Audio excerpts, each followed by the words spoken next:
Sir ଅଛନ୍ତି ସେ ଆମ ମୋବାଇଲ ମାନେ ଷ୍ଟୋରରୁ ଫୋନ୍ ପରଚେସ୍ କରିଛନ୍ତି ତାଙ୍କଠୁ କିଛି ପଚାରିବା। ଆପଣ କେତେ ଭିତରେ ଫୋନ୍ ନେଲେ?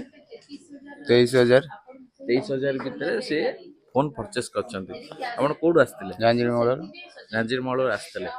କେମିତି ନେଲେ? କ୍ୟାସ୍ରେ ନେଲେ ନା ଫାଇନାନ୍ସରେ ନେଲେ? ଫାଇନାନ୍ସରେ ଫାଇନାନ୍ସରେ ନେଲେ। କୋଉ ଫାଇନାନ୍ସରୁ ନେଲେ? ବାଜାଜ ଫାଇନାନ୍ସ। ବାଜାଜ ଫାଇନାନ୍ସରୁ ନେଲେ।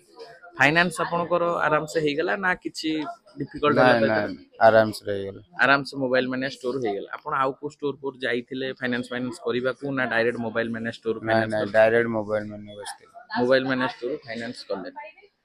ସାରଙ୍କର କହିବା କଥା କି ଡାଇରେକ୍ଟ ଆସିଲେ ମୋବାଇଲ ମାନେ ଷ୍ଟୋର ଫାଇନାନ୍ସ କଲେ ତାଙ୍କଠୁ ପଚାରିବା କଟକରେ ତ ଏତେ ଷ୍ଟୋର ଅଛି ଆପଣ ମୋବାଇଲ ମାନେ ଷ୍ଟୋର କାହିଁ ନାଇଁ ଆସିଲେ? ମୁଁ ୟୁଟ୍ୟୁବରେ ଦେଖୁଥିଲି ବୋଲି ଆସିଥିଲି ଆଉ। ୟୁଟ୍ୟୁବରୁ ସେ ଦେଖିଥିଲେ ମୋବାଇଲ ମାନେ ଷ୍ଟୋରରେ। ଆପଣଙ୍କୁ କଣ ଲାଗିଲା ମାନେ ଏଠି ମୋର ଫାଇନାନ୍ସ ହବ ନହବ ସେମିତି କିଛି ମନରେ ନା ଥିଲା? ନା କିଛି ନଥିଲା ଆରାମସରେ ହେଇଯିବ ବୋଲି ମୁଁ ଆଶା ରଖିଥିଲି ବି ହେଇଗଲା।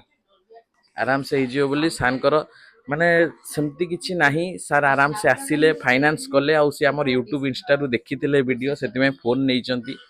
ଆଉ ତାଙ୍କର କହିବା କଥା କି ସେ ଡାଇରେକ୍ଟ ମୋବାଇଲ ମାନିଆ ଷ୍ଟୋର ଆସିଲେ କାରଣ ସେତିକି ଫେଥ୍ ଅଛି ଲୋକଙ୍କର କି ମୋବାଇଲ ମାନିଆ ଷ୍ଟୋର ଆସିବା ମୋବାଇଲ ମାନିଆ ଷ୍ଟୋରରୁ ହିଁ ଫୋନ୍ ପରଚେସ୍ କରିବା। ମୋବାଇଲ ମାନିଆ ଷ୍ଟୋରରୁ ଫୋନ୍ ନେଇକି ଖୁସି ତ? ହଁ ଖୁସି ବହୁତ ଖୁସି। ଫାଇନାଲି ଫୋନ୍ଟା ହେଇଗଲା। ଆପଣଙ୍କ ନୂଆ ଫାଇନାନ୍ସ ହେଲା ବୋଧେ? ହଁ ନୂଆ। ସାରଙ୍କ ନୂଆ ଫାଇନାନ୍ସ ହେଲା।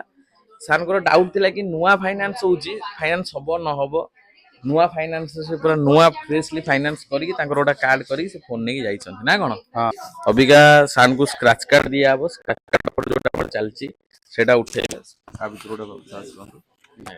ସ୍କ୍ରାଚ କାର୍ଡ ଅବିକା ସେ ନେଇଛନ୍ତି ଏଇଟା ଚଏସ୍ କରିଛନ୍ତି। ଏବେ ସ୍କ୍ରାଚ କରିବା ଦେଖିବା ତାଙ୍କ ଭାଗ୍ୟରେ କଣ ଉଠୁଛି। ସ୍କ୍ରାଚ୍ କାର୍ଡରେ ସାରଙ୍କର ଭଲ ଗିଫ୍ଟ ଉଠିଛି ଯୋଉଟାକି ସାର୍ ଏବେ ନେଇକି ଯିବେ।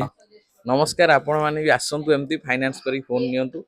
ଆଉ ମୋବାଇଲ ମାନିଆ ସମସ୍ତଙ୍କୁ ସାଟିସ୍ଫାଏ କରେ। କଷ୍ଟମର କେବେ ବି ଡିସାଟିସ୍ଫାଏ ହେବେନି। ଯେମିତି ତାଙ୍କ ମନ ଦୁଃଖ ହବନି ସେମିତି କେବେ ମୋବାଇଲ ମାନିଆ ଚାହେଁନି। ଆପଣ ଆସନ୍ତୁ ମୋବାଇଲ ମାନେ ପରଚେସ୍ କରନ୍ତୁ। ଜୟ ଜଗନ୍ନାଥ।